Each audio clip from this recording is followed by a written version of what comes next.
Good morning guys! Ngayon, pupunta tayo sa Marsa. Marami tayong transaction ngayon araw.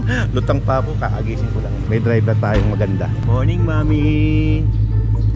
Malapit nang matapos ang ating pinupundar na bahay. Sarap makita yung pinagpapaguran mo tapos. At dahil masaya ako nakikita siya, gusto ko rin ma-share sa inyo. Hard work naman yan Ito nga pala yung bago nating garahe Medyo maliit lang. Sabi ko yung bago kong garahe medyo maliit lang. Kasi papakita ko sa inyo kung ba't sinasabi ko sa inyong maliit yan. Ayan, dahilan kung ba't sinasabi ko sa inyong maliit siya. Kasi masikip na. Uy, na full charge na.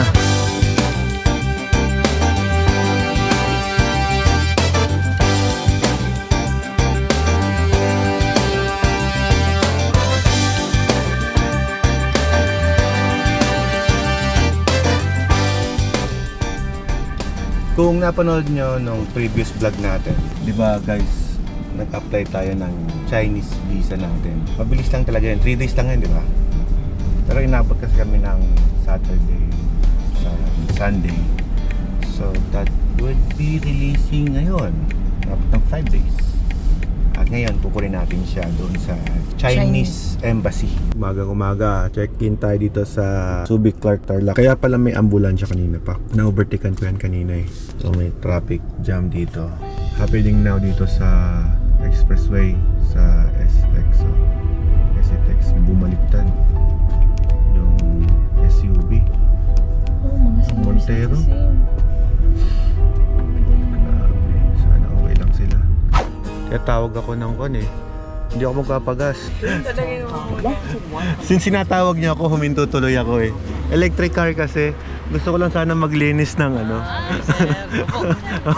Sorry Sir, patabi mo nga sir, baka... Sige. Baka pumasok mo. Okoy. Okay. Ako dapat ang maglilinis sir Nahiya. Sumusumo ka sir. Oo, hindi nakakahiya kasi sir Subukan mo sir. Oo, Ay, ako, nagasgas ko pa. Picture kami sir, no? Oo naman sir. Tuloy ko na. Sige, ikaw bahala. Thank you sir Shout out na lang sa'yo sir. Sa Shell, nilinisin nila kahit hindi ako nagpagas. Suki naman ako sa ibang sasakyan sir Wag mo na ikarwas. Thank you so much. Maraming salamat. Share kayo pang merienda. Sige, salamat. Shout out dyan sa Shell station dito, mga bait dito yung mga gasoline na staff nila.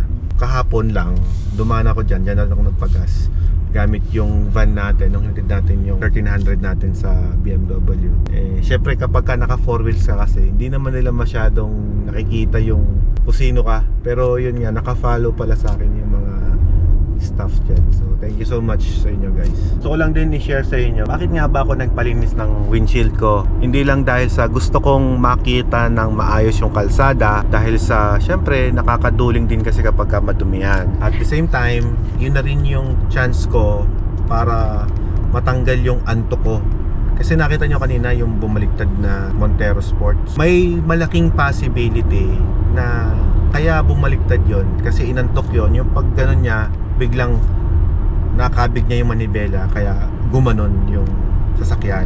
A gently reminder lang sa mga may biyahe, stay alert and focus kapag nag-drive tayo. Dahil medyo malayo-layo na rin yung biniyahe natin kanina from Pangasinan dito sa Pampanga, medyo makakaramdaman tayo ng konting antok. Yung paglilinis niyan, ayan, check ng gulong, ikutin yung sasakyan, it's part of your, para maging alert ka ulit sa biyahe natin. So, kumbaga sabi nga natin, do not forget to stop and stand up for a while kapag nagbibiyahe kayo. Kasi kung mapapansin nyo guys, yung gulong niya dun sa pagkakataob ng Montero, lahat ng gulong niya intact, wala ka makitang gulong na sumabog.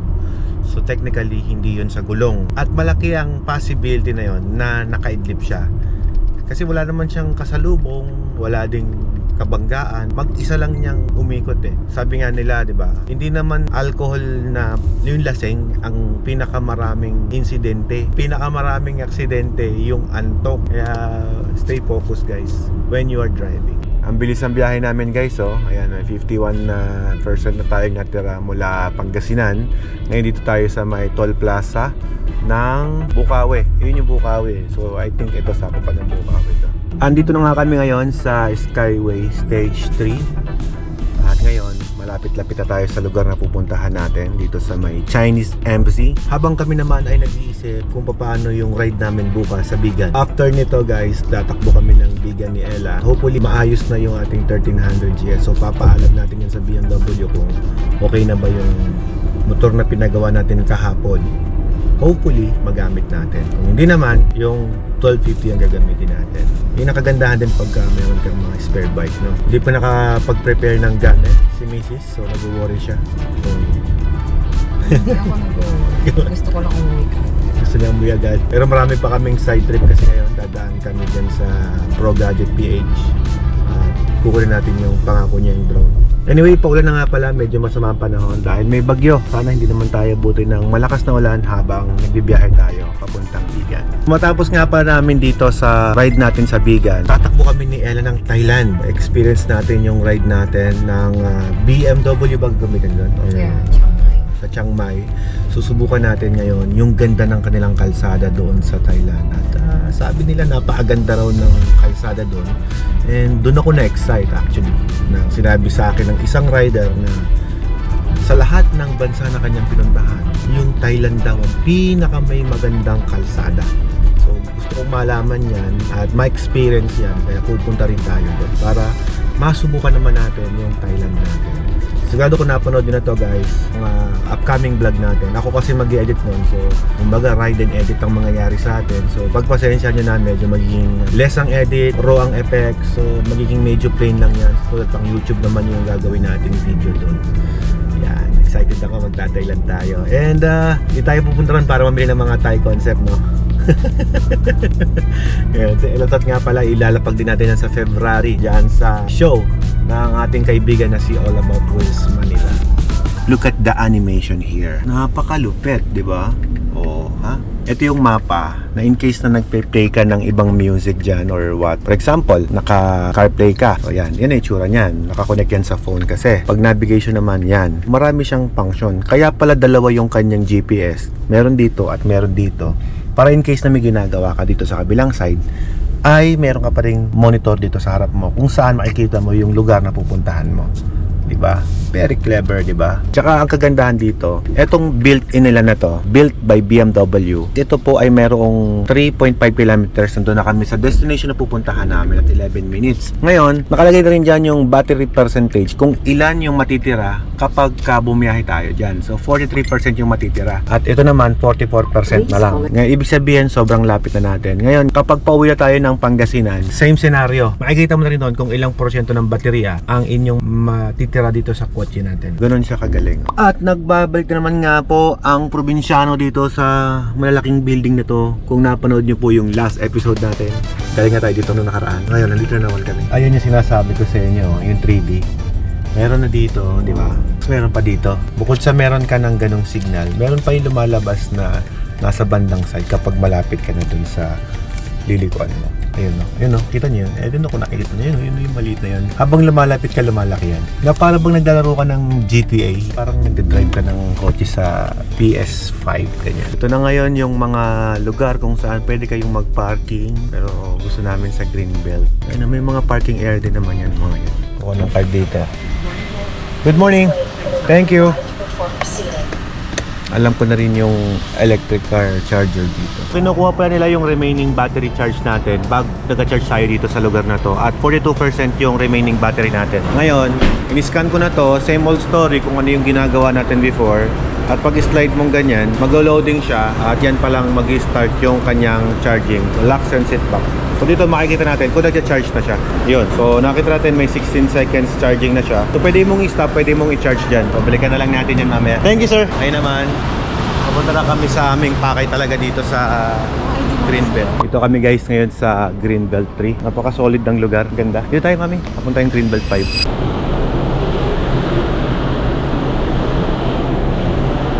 Medyo minute ah. So we harvest 51. Sir, 66%. 66 po. Apa. Thank you. Yung 66% natin, matitira lang tayo ng 12% going to Alcala. Okay, so ito yung first side trip namin ni Ella. Pupunta kami dito sa shop ng kaibigan natin dito, si Brother JM Mendoza. Ito yung kahabaan ng EDSA. At dito lang located yung kanilang shop. Ito yung shop niya yan, yung building na yan. Okay, paglagpas dyan, may parking daw na 10 meters away. Okay, so na tayo ngayon sa DJI Authorized Dealer, which is kilala to sa social media na ang pangalan ay Pro Gadget PH. Pasok tayo. Yun. Bossing! Ay, bossing! Kumusta? Kumusta ang buhay? Mabuti. Buhay pa. Kumusta? Andun. Iniwan ko yung sasakyan ko doon. Okay lang, no? Okay. Ayan. Gusto ko kasing makita ng actual yung binibili ko. Kaya sumadya na talaga ako. Yeah. Malaki din pala. Ito yung flagship, ito yung Mavic 3 Pro, then Okay. ito yung bago, Air 2. Air 3S. Air 3S na to. Ito na. Yes. Air 3S. Malaki din pala. Siyempre, bago natin bilhin, maganda rito, kakasya dapat sa bag natin. Kasi ito yung ginagamit ko palagi na bag. Patong ko dito Kasi ito sukatan ko, brother Pag hindi ko sa bag, teka, may mga laman yan. Tsaka may drone akong dala. Oh? Nag-repair ba kayo ng drone? Oo naman. Pwede ko ba pa-repair yung gimbal ko? Kasi parang nanginginig siya, brother Nanginginig na crash. Nag-crash noon. Ah, Siguro parang yung goma natanggal. Ganyan yung setup ko Yan yung pagka Mini 4 nagmo-motovlog ako No, Mini 3 to noon pa to Galing dati? din. Oo, dati. Hindi pa ako bili ng Mini 4. Mini 3 na bili ko sa'yo noon. Oo nga, no? Isang set. Siyempre, matagal na rin to. Kaya hanggang ngayon, ilang beses nang nag-crash. Dito nabili yan sa Pro Gadget PH. Mga drones natin. Ito maganda. Oo, nilalagay ko sa motor kasi. motor. Ito binili ko na lang online. Para Para... hintayin mo, milalabas tayo na para na rin sa mga bagong drone. Yung maliit lang na receiver. Oo. So yung maliit na receiver na yun, yun yung parang pinaka-tracker remote mo. Galing. So hindi mo na kailangan yan. Magaling, no? Yes. Ito, siguro, lagay mo na lang sa bag mo. Then yung tracker na yun, as in parang alit lang niya, parang Garmin. Ang pangit nga, brother. Ito, imagine mo. Nakalagay sa motor ko. Itutusok ko to, tapos nakalagay sa motor. So, monitor ko siya habang nagpapalipad ako ng drone para masundan ako. Ang problema, ito kasi, brother, Mini 3. Wala siyang, hindi siya kamukha ng Mini 4 na umiiwas sa object. Although may tracking mode May naman siya. obstacle avoidance Hindi naman siya. Pero hindi siya kasing Hindi advanced ng 360 omnidirectional obstacle avoidance. Yun ang problema ko. Yun ang problema. Kaya gusto ko mag-upgrade. Since mag-upgrade ako, gusto ko yung pangmalakasan na. Saka yung pinakabago, syempre. Siyempre, yan ang pinakabago, di ba? Yan ang pinakabago. Yan. Kasya kaya dito yan. Susukatin natin. Pagkasya yan. Sana magkasya. Teka, okay lang yan. Hindi, yan yung bag. Naku, kasya. Ay, kasya. Tapos yung remote dito. Same lang din, boss, nung remote mo. Ito, yung same dati. ano yan. Same size lang sila ng remote. Yan. Yan. Tapos nakaganito. Yes. Ayun, no? Pasok. Sige. Medyo mas bulky nga lang siya doon. Pero kung motovlogger, pasok. Isang hatak lang. Oo, isang buhat lang na ganun. Okay to. So yun, ang kagandahan yan, Pero mas malaki tong isa, no? ito yung full size kasi. Yan na yung 3 Pro. Ito yung nabili ko sa'yo. Yung dati. Oo, meron nakabili ako sa'yo nito. Pero mahal pa noon yan. Ngayon, ewan ko lang kung magkano ang presyo ngayon. Nagbaba na ba? For Same the pa din. primer combo kasi, that's 145,000. Parang 200 plus siya sa noon. Yun yata yung Cine. Yun yata. Yun yung mas mataas na, Mahal na. yung mataas na model. Yun, yun yata Pang yun. filming. Yeah. Pero ang ganda, brother. Ang ganda nito. Yes. Pero ito ngayon tayo. Nakita ko maganda review nito Saka sigurado tayo dyan sa pinaka obstacle avoidance niyan. Dahil siguradong Umiiwas talaga. umiiwas talaga. Yun ang kailangan ko. Sabi nila, ito raw yung pinaka-best drone for obstacle avoidance. Yes, kasi This one is better than this one sa Yes. pagdating sa obstacle, no? yung bagong technology niya, kung mapapansin mo, meron na siyang LiDAR sensor sa harap. Kahit gabi daw, nakakauwi yan Hindi ko pa na-try siya sa gabi, pero yung Okay. low light situation, Kaya. na-try ko siya. Okay naman siya. So, better filming, ito or ito? Ay, ito naman, syempre. Ito pa rin. Medyo effort lang ako ng konti sa pagdala, boss. Dahil medyo bulky. Kasi medyo malaki, pero okay Tama, lang. tama. So, Pero one thing that is good on this package na kukunin mo, ito ang pinaka-importante sa lahat. yung lens na yan. Ito yung tinatawag na ND filter. Okay. So yung ND filter, for example, motovlogger ka, di ba? Tama. Ang mga light situation natin talagang sobrang liwanag sa araw. So this one is used to decrease the light. Okay. And also, kung sa layman terms makikita mo yung mga ulap na nakikita mo talagang may glare. Ito yun. Yan pala yun. Yes, yung ilalagay mo lang dyan sa harap. Madali ikabit. Yes. Snap-on lang siya. Stop on lang. Okay, sige. Sige, kasama na yan, di ba? Kasama na yun. Ayun. Sige. Kanain na natin yan, sir. Kano lang nga ito? 80,000 plus? Yung set niyan is, syempre, discounted. Yeah. Pero, it starts at 84,900. 84,000. Oh. Pero syempre, bibigyan kita nito. Uy! From Lexar, Philippines. Wow, may pa-memory card. Yes. Thank you. So pagdating sa memory card, tandaan natin lagi, bili kayo ng original. Yan ba yung original na mabilis Kasi talaga yan? hindi ko naman, before we're using SanDisk. So hindi naman natin maiiwasan na may mga nang pepeke ng SanDisk. Oo, tama. Maraming So fake. we trust Lexar kasi ito, ever since wala pa kaming Nakitang peke. nakitang peke. Yo. At saka, merong mga sinusunod lang na writing speed ang memory card para sa drone. Nice. Kasi ito, di ba, ang taas na ng quality niya. Oo, tama. Sobrang taas ng quality niya. 4K, everything. Pag iba, pag nagka-4K, tapos pangit yung ginagamit mo ng memory card, nag-i-stop, nag-hang. Nagka-crash yung... Yes, tama. So, better to buy... So, ito, kasama to. Kasama yan. Yun. Ito pala, pwede i-control yan? Yes, pwede mo i-control. Ito yung kasi video hindi mo. pwede eh. Hindi. Kasi this Oo. is the first version of RC. Yun yung Oo. walang antena. Oo. Ito na yung mga bago, yung mga may antena. So, dapat pala meron pala talaga yan. And pwede kang mag-HDMI out dito using the Type-C. For example, Wow. gusto mong i-view kay Ella. Oo. Eh, madam. Siyempre. Gusto makita ni madam yung nililipad mo sa malaking screen. Tusok mo lang sa HDMI cable. and Pwede Type-C. na. Diretso, Okay na. no? Galing. Sige, pakat na natin yan, brother. Ayos. Ano pa ba ang bago mong gadget? Ito. Ito. Itong mga to. Alam ko, wala ka bago pa nito. to, This wala is pa the ako niyan. Action 5 Pro. Ito yung Ganda pinakabagong niyan, action camera. Oo. So, ang pinagkaiba niya, mas malaki na yung sensor.